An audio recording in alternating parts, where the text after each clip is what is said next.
There's just so much. You're listening to a Mamamia podcast.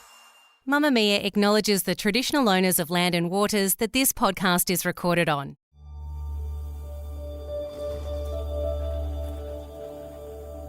It's January 4, 1983 in suburban Adelaide, and the Bell family is wrapping up another lazy summer day after the chaos of Christmas and the New Year. 10-year-old Louise is getting ready for bed and is excited to slip into the brand new pyjama top she got for Christmas. Pale yellow, scattered with darker yellow flowers. At 8:30pm, Louise and her little sister Rachel say goodnight to their parents, Colin and Diane, and hop into their single beds, just a metre or so apart in the home's front room, overlooking the front yard. At 6am the next morning, Diane pops her head in. She notices Rachel still fast asleep, but Louise's bed is empty. After checking the house for her, she frantically wakes up her husband. Colin inspects the girls' bedroom and makes a horrifying discovery. The window above their beds is open, and the fly screen has been cut from the corner of the window frame. It's flapping in the breeze. They check the house again. They run next door. They canvass the whole street. Nothing. Louise is nowhere to be found.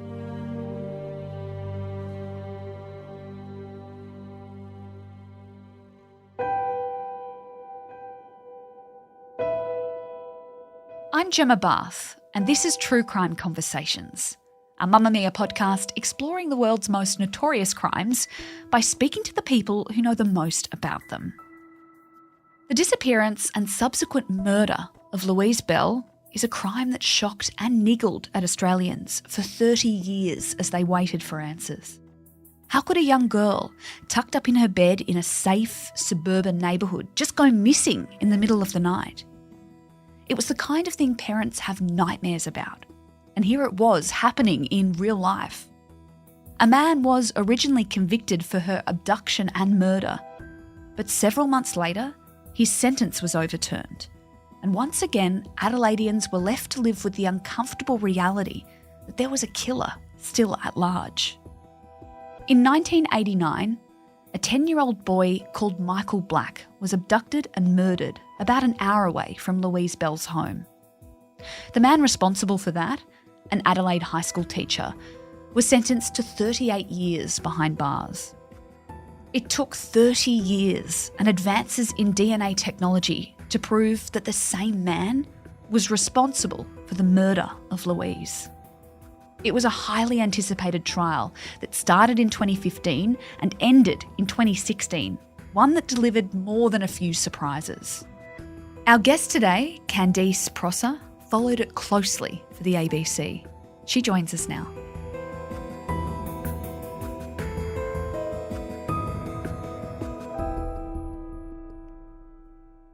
Candice, who were the Bell family and what were they doing with their summer holidays in 1983? Can you talk us through it? Yeah, so the Bell family were a typical family living in suburban area in the outer southern suburbs of Adelaide. So it was summer school holidays at the end of 1983, and Louise Bell, who was then 10 years old, and her younger sister Rachel were doing lots of things that kids did back then with their parents. They were just an ordinary family. How would you describe the area where they lived? It was a suburb called Hackham West. Yeah, so Hackham West is in the outer southern suburbs of Adelaide, very sort of family-friendly, outer suburbia. Back in the 80s, it wouldn't have been anywhere near as developed as it is now.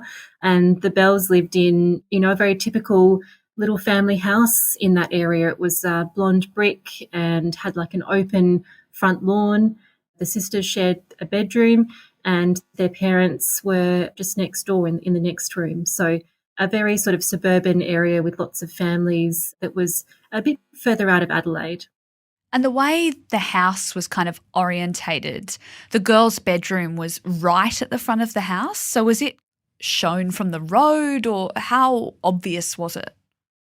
Yeah, so the bedroom that the two girls shared, the window to that room faced out onto the street where they lived. There was a garden area out the front which you could walk through to get to the window, and it was quite visible from the street. Let's go to the evening of January 4. What were the Bell family's movements on that evening? So that evening was typical for the summer holidays. They had had a day where they had had trips to the shop, the bank. They'd watched television into that evening, and then Louise and her sister Rachel were in bed by 9 o'clock that evening, and they were listening to a tape on the cassette player that Louise had been given for her birthday. So it takes you back to the 80s when kids were doing that, and they were listening to that in their room. And later that evening, their dad, Colin, checked on them. And at that time, the younger sister, Rachel, was asleep and Louise wasn't. Her dad said goodnight to her, and that was the last time that he saw his daughter. So when did the family notice, or when did the parents notice that she was actually missing? So it happened early the next morning. Louise's mother went in to check on them on her way back from collecting the milk from the front door, another throwback to the 1980s when people got milk delivered to their door. And she went to check on her girls, and Louise wasn't there.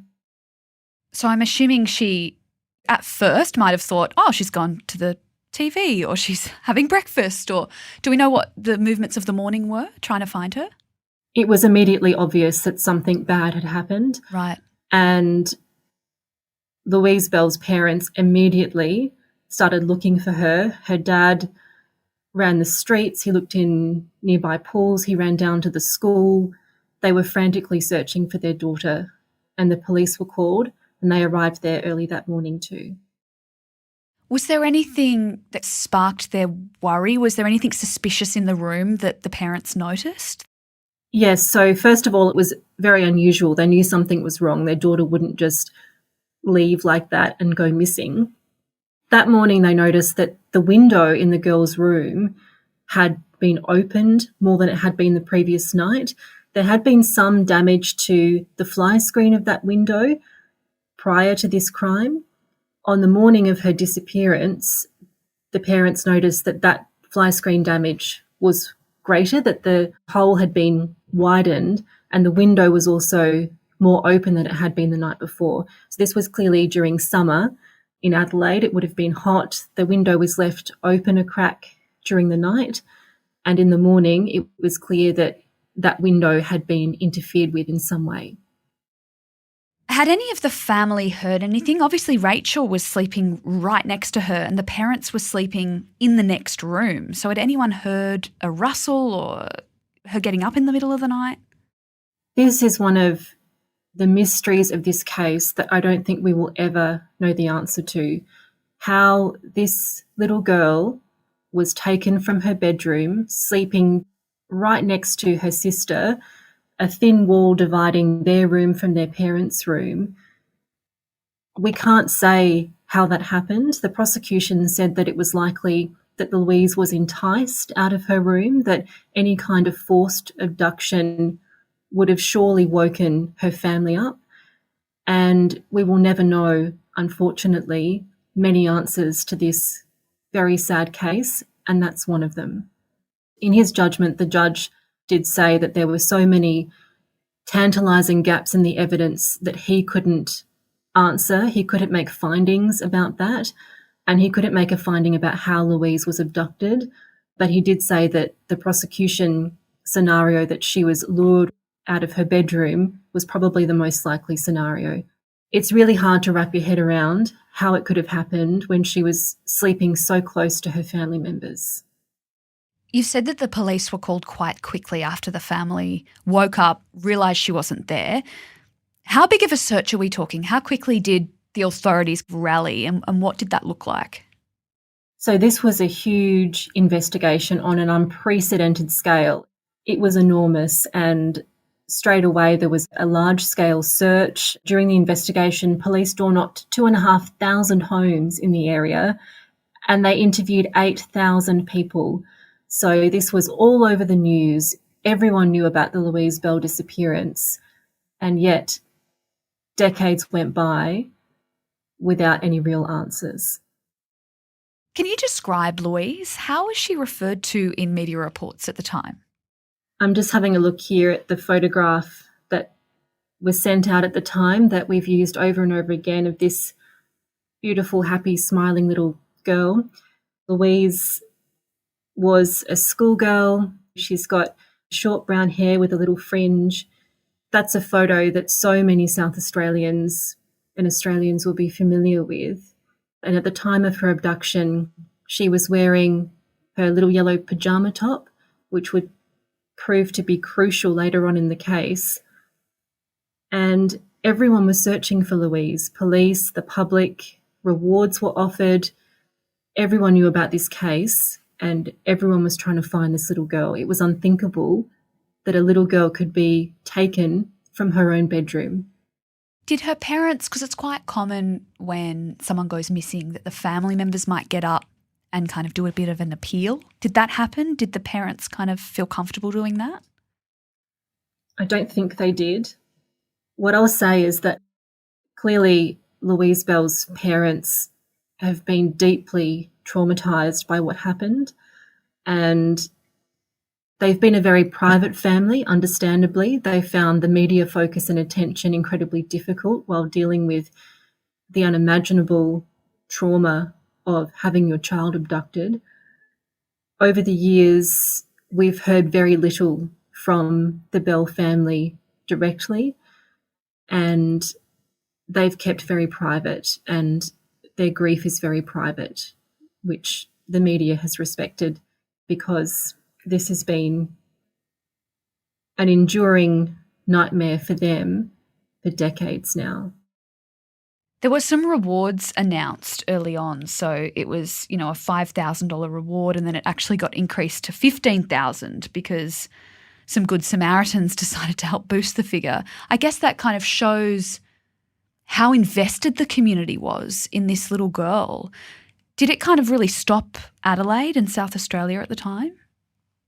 It did. This was something that you just didn't think could happen. This little girl went to sleep next to her sister in their family home, and the next morning she was gone. She'd somehow been taken from her own bed. It was just inconceivable that a child could go missing in this way and that there'd be no trace. It was just horrible, and everyone was aware of the case. It was incredibly high profile for those reasons, and I think everybody at the time wanted to do whatever they could to help. And it was clear, even in the judgment, nearly 40 years later, that the judge remarked on the fact that it just created so much publicity and anxiety in the community. The South Australian community was just so shocked by what had happened. It was just so hard to fathom. Early on in the search for Louise, a milkman came forward with some information. Can you talk us through what he saw? So at the time, there had been some tent wires that had been placed in front of the little girl's bedroom window, and the milkmen who delivered their milk in the morning would have to sort of step over them to put the milk down. And he noticed on that morning of the abduction, when he went to deliver the milk, that those tent slats had been moved out of the way so that there was literally a clear path to the little girl's window. Which is super eerie to hear about, isn't it? It kind of shows that there might have been someone, or there was someone in the area, but obviously at this point we had no idea who or what or when. One of the next things that happened a few weeks after Louise vanished was a call from an anonymous caller who claimed that he had Louise, and he pointed police towards some silver hoop earrings as evidence. Can you tell us about that call and more about what he claimed? That's one of the other really eerie aspects of this case, is that the killer clearly targeted this woman in her home and called her and gave her information about Louise Bell's disappearance that he wanted her to pass on to police at the time. And he was taunting her a little bit. The evidence at trial was that although he started off sounding a bit nervous, that he then became more confident during the call and was mocking the way police had conducted their investigation and pointing to bits of evidence that he said that they had missed regarding the window and the fly screen and how the little girl would have been taken out of her room. And he told the woman at the other end of the line where to find Louise's earrings. He claimed that he had Louise with him, and that if police went to look at this particular location on the corner of a road underneath a rock, that her silver earrings would be there. And when police went to search that area, that's exactly what they found. Just to confirm, this lady that received the call, she was just a member of the neighbourhood. She was not linked to the case. That's right. She was a member of the neighbourhood, and it seems as though the killer picked her for whatever reason. And there was a second incident that happened where he had targeted that same woman. So this was a few weeks later, and this lady, this ordinary person from a nearby neighbourhood, found a pyjama top on her front yard. That's right. So that same woman had received the phone call some weeks prior that she'd reported to police. She was one morning just going about her day, dropping her kid off at school, and she noticed that there was something in the letterbox that looked like an item of clothing. At that point, she just, noticed it but kept walking, and she came back to the house, didn't really think anything of it. She saw that it was a piece of child's clothing, and she just sort of put it aside, thinking that it would just be disposed of.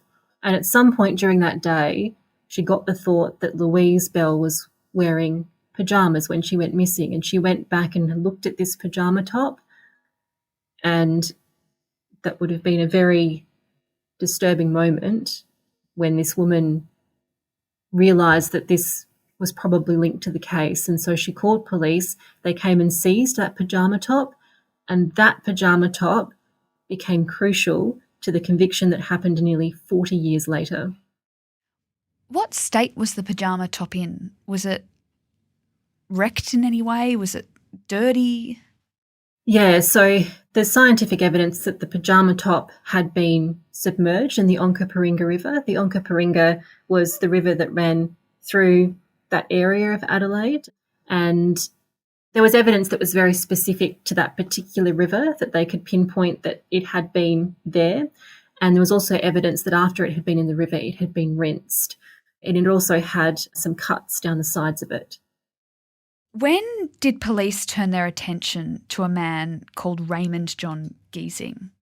So Raymond John Giesing was a pedophile, and police received some information from informants, prison informants, who claimed that this man Giesing had confessed to them while in prison on unrelated matters to the abduction and murder of Louise Bell. And that formed the basis of the case against that man when he was originally tried and convicted by a jury. But that all unravelled pretty quickly. 2 years later, he had his conviction overturned on appeal when one of those witnesses changed their story, and the Court of Criminal Appeal found that there wasn't enough evidence, it wasn't reliable enough evidence to convict this man of murder. So Giesing was originally convicted of Louise Bell's murder, and that was later overturned and he walked free. And so the reason Giesing was able to get off was because his case was mainly based on that circumstantial evidence, those inmate testimonies. There wasn't any physical evidence? That's right. The prosecution case essentially relied on the testimony of 4 other inmates that was found just not to hold up to the standard of criminal proof beyond reasonable doubt. So Giesing walks free, and suddenly we still have this unsolved, I guess it's a cold case by now, in Adelaide. I can only imagine how that must have felt for the family and the community, knowing that there was potentially a killer still at large. This is one of those cases that's just remained on people's minds for years and decades. It was just one of those really tragic cases that we just never got any answers to. And it wouldn't be until years and years later that any other real progress was made in this case. You're listening to True Crime Conversations with me, Gemma Barth. I'm speaking with ABC journalist Candice Prosser about the disappearance and murder of Louise Bell.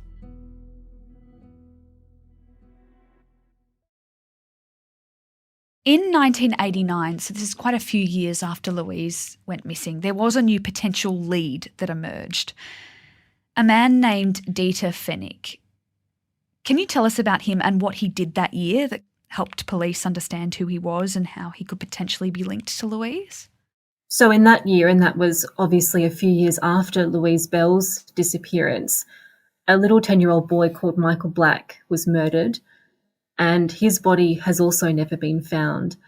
And it was also around that time that Pfennig was on the radar for sexually assaulting another boy.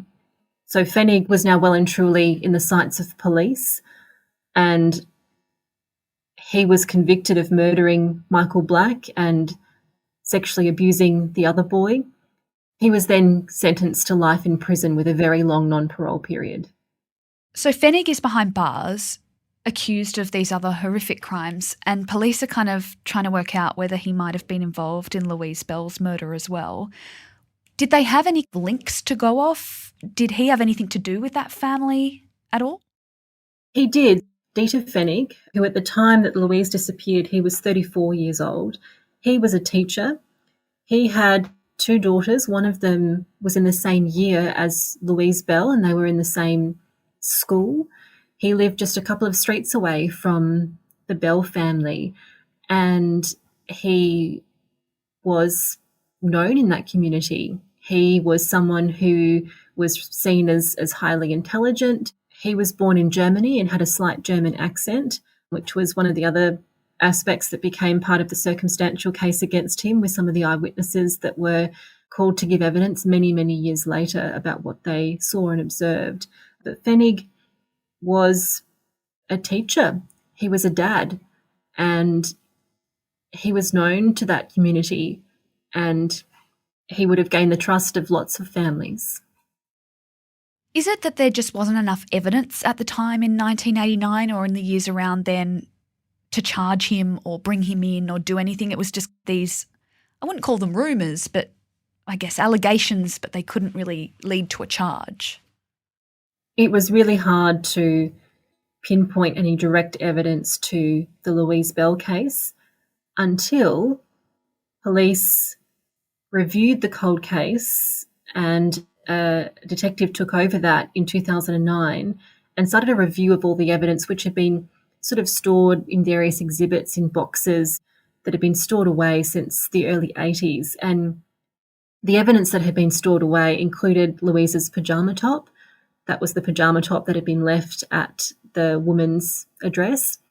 And when police reopened the case and did their review, they sent some samples of that pyjama top off to the Forensic Science Centre in South Australia, and it came up with a probability match that didn't exclude Dieter Pfennig. So that was the first initial bit of DNA evidence that implicated Pfennig, and then police sent that bit of sample off to a very advanced lab in the Netherlands, and they matched it to Pfennig with a huge probability of 1 in a billion. Wow.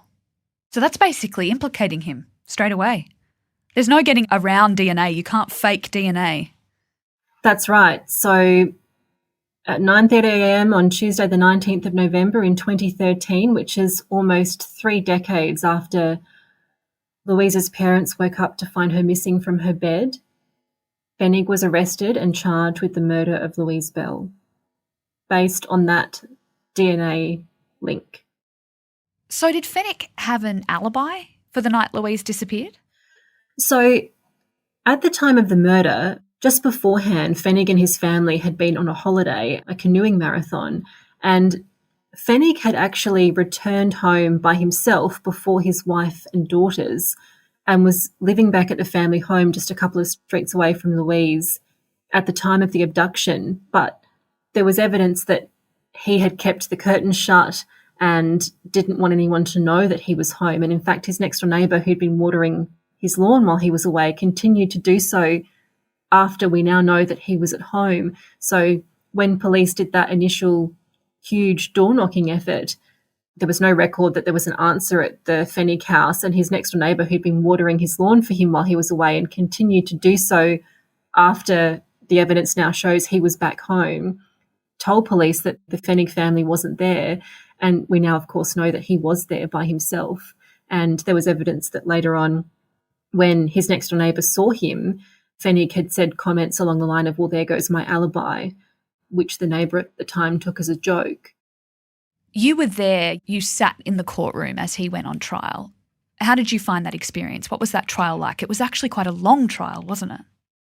That trial was remarkable for so many reasons. I've spent quite a number of years covering court cases in South Australia, and this is one of those cases that stays with you. I've always remembered this case. I don't think I'll ever forget it. Certain aspects of it will stay with me forever. And I think this was a case that had been so highly anticipated, and you just got the feeling that it was so high stakes that after so long without answers, this was finally the chance for the wheels of justice to start turning in this case. And there was at that point still some hope that the court case might result in some of the answers to those questions that never got resolved for this poor family. And it was huge. I remember they set it up in one of the larger courtrooms in the South Australian courthouse in the Supreme Court, the main building that houses the trials in the Sir Samuel Way building.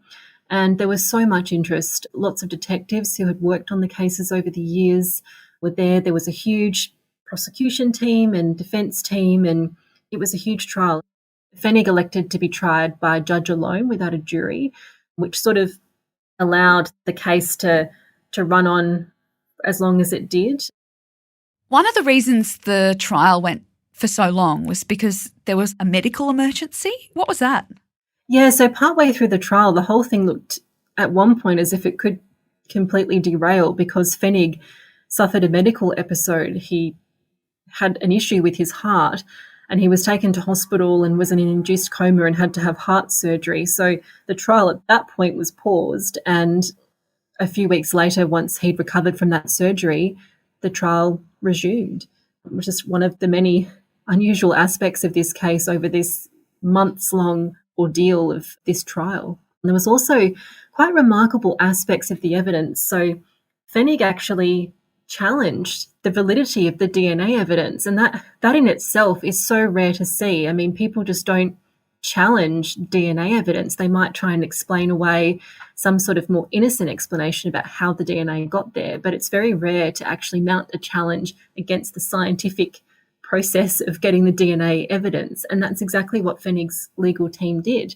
And that resulted in some special late night sittings of the court to get video links to some of the best, most well-renowned scientists in their field worldwide to give evidence in this trial about the DNA process itself to satisfy the court that the analysis that they used to get this match with Fennig could stand up. And of course, the judge later found that it did stand up. I guess to me that kind of shows that the defence didn't have much else to go on. Like, why would you focus on that, I guess, because there's not much else to dispute. They did then later on provide what they claimed to be an alternative explanation as to how the DNA evidence got there. So after mounting this huge challenge that the DNA evidence wasn't even valid, they then went on to try to explain away how Fennig's DNA could be found on Louise's pyjama top, saying that it was like this secondary transfer because Louise and Fennig's daughter had played basketball together, but the judge dismissed that. There was evidence that Louise hadn't seen Fennig's daughter for some time and that pyjama top was a Christmas present, and it couldn't possibly have happened the way that the defence claimed it could have. Let's talk a little bit more about the evidence that the prosecution went through. A few witnesses claimed that Fennig actually confessed to murder. Can you talk us through that? Yes, so there were a couple of witnesses that were called to the trial saying that Fennig had confessed to them. One was an inmate and one was a pastor who'd both claimed that Fennig had confessed to them. The prosecution clearly had to lead that evidence, and the inmate who gave evidence was very closely scrutinised by the defence team. In fact, Fenwick himself didn't give evidence in his defence in his trial, but the defence did actually call a psychiatrist, basically with the sole purpose of discrediting this prison informant who had given evidence in the trial. And that in itself was another bizarre aspect of the case, where this witness, this inmate, was getting really riled up when he was under cross-examination from Grant Algie, a very high-profile, well-known barrister, and was insulting him and calling him all sorts of names, and was clearly very rattled by the line of questioning. The judge later found that his evidence just could not be relied upon, but there were other aspects of the case that were strong enough to convict Fenwick without that testimony. But interestingly, there was also plenty of other circumstantial evidence in the case, as well as the DNA evidence. There was also this whole other facet of evidence that the prosecutor, Sandy McDonald, said it was a trail of evidence that spanned decades. There was this picture that Fenwick was obsessed with the disappearance of Louise Bell, and that he would talk to people about it. He was a teacher at the time. There was evidence that he had raised it in class to the children in his class, that he had confessed and talked about it. He was a canoeist, which was his connection to the Onkaparinga River, and there was suggestion that he'd said that that's where Louise's body was. He'd talked about it on canoeing trips. He talked about it over the years, and there was also evidence that a man sort of matching his description, a taxi driver, gave evidence that he had taken a man through the suburbs in the weeks after her disappearance. He refused to say where he wanted to go, but would direct him, and then stood outside Louise Bell's house smoking a particular type of cigar that Fenwick was known to have used at the time. And it was sort of this bizarre revisiting of the crime scene. Those sorts of bits of evidence, in the end, didn't quite meet the threshold that the court could find beyond reasonable doubt were proved, but there were plenty of other aspects of the case that were proved. You sat there in a room with Fenwick. What was he like? Did he react to the evidence? Did he show any facial kind of emotion? He was unmoving the whole time. He didn't really give much away. I felt like there was a disconnect there. There wasn't much in the way of reaction to any of this. He was just very stone-faced the whole time.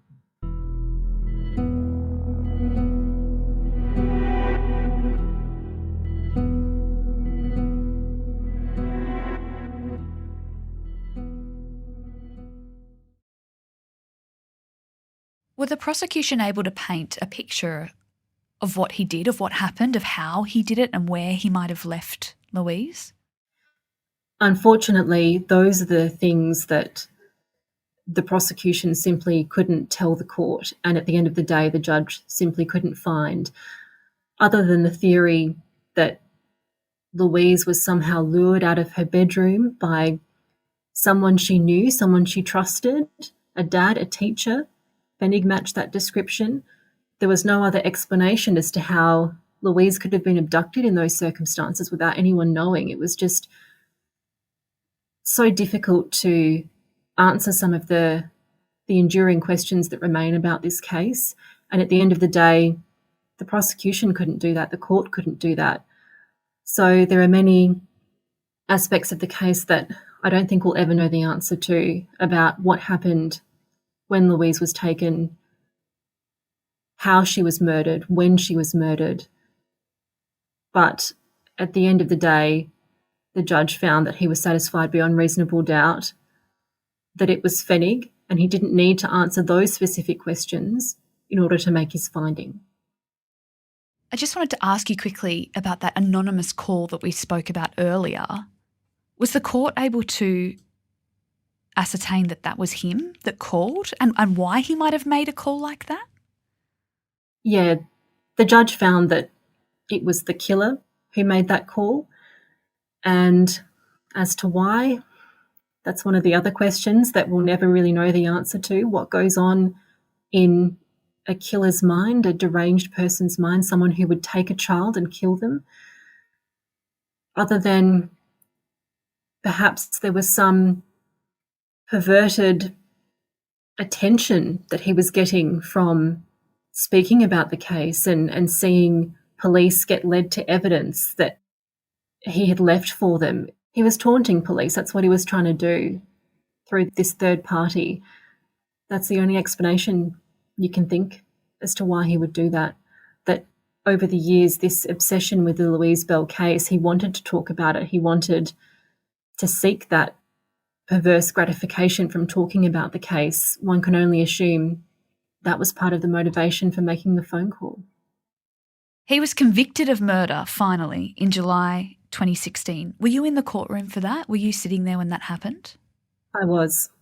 How was it? What happened? Was he there? Did he react? I'm so curious as to what that moment was. It was so many years in the making. That was huge, that moment. There's always a sense of huge anticipation, almost like a sickening feeling when a verdict's about to be delivered. There's just so much riding on it. And that atmosphere is palpable in the courtroom, never more so that I've experienced than in this case. Every available area of the public gallery was packed. We had retired detectives filling the courtroom, people who used to know Louise. Just so many people had come for this moment. It was a trial by judge alone, so the judge after the trial would go off and consider the verdict and would then publish his written reasons for a verdict, rather than in a jury trial where you just sort of wait and you didn't know when they'd come back. We knew when this verdict was being delivered, and there was such a sense of anticipation. And I think you could have heard a pin drop in that courtroom when we were waiting for Justice Michael David to deliver his verdict. And it was a hugely emotional moment for everyone in that courtroom. And what was the finding? Justice David found Fennig guilty of murdering Louise Bell. He reached the threshold of beyond reasonable doubt that it was Fennig, and he found him guilty. Justice David said something at that moment that is incredibly rare for a judge to say, and I'll never forget it. And Justice David was one of these fantastic, rare types of judges who was just great at getting right to the heart of the matter and cutting through all the legalese and just asking really great pointed questions. And after he delivered his verdict, Justice David asked Fennig to reveal where the bodies of Louise Bell and Michael Black were, and he said that may or may not affect his sentence. So you've got the Supreme Court judge directly appealing to a killer to reveal where these children's bodies are. Which is unprecedented. That was a huge moment and extremely emotional. Did he reveal where the bodies were? Unfortunately not. There was some hope at that stage that now that there was this finding of guilt, that these poor families could finally lay their children to rest. But it wasn't to be. Fennig just continued to maintain his innocence. He showed no remorse. He lodged an appeal against his conviction, which was ultimately unsuccessful. And he's now serving the rest of his days in prison. And unfortunately, that's something that the family has had to deal with on top of this awful tragedy, is never being able to lay their daughter to rest. Did we hear from the Bell family after the verdict? The parents were too distressed, clearly, to speak to the media. But after the verdict, there was a rare statement from the family, and Colin Bell stood next to the investigating officer while the investigating officer read his statement. Today's verdict leaves us feeling relieved. It has been a long time coming, and while it's a significant outcome, it is not the end of this difficult journey. Our beloved 10-year-old daughter was taken from her own bedroom, a place where she should be safe, and has never come home. Words cannot describe the impact this has had on our lives.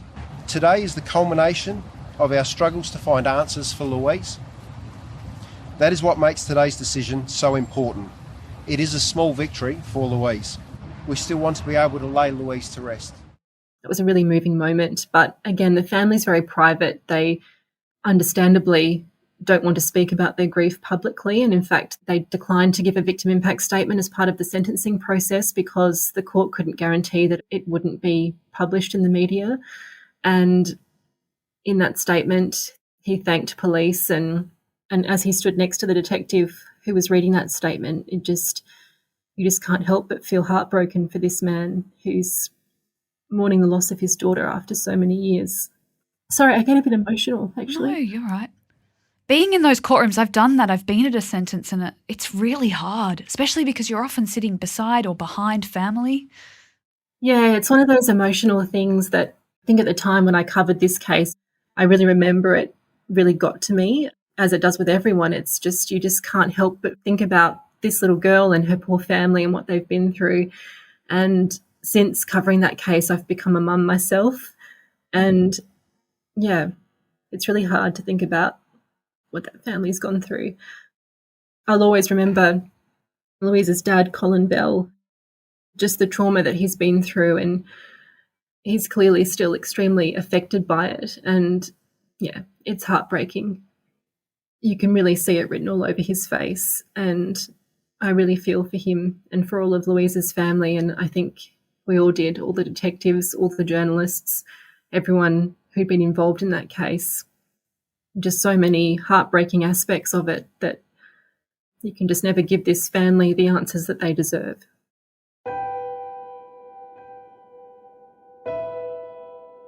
Thanks to Candice for assisting us to tell this story. True Crime Conversations is a Mamamia podcast hosted and produced by me, Gemma Barth, with audio design by Scott Stronach. Our executive producer is Gia Moylan. If you enjoyed this episode, let us know by leaving a rating or review in your podcast app. Thanks so much for listening. I'll be back next week with another true crime conversation.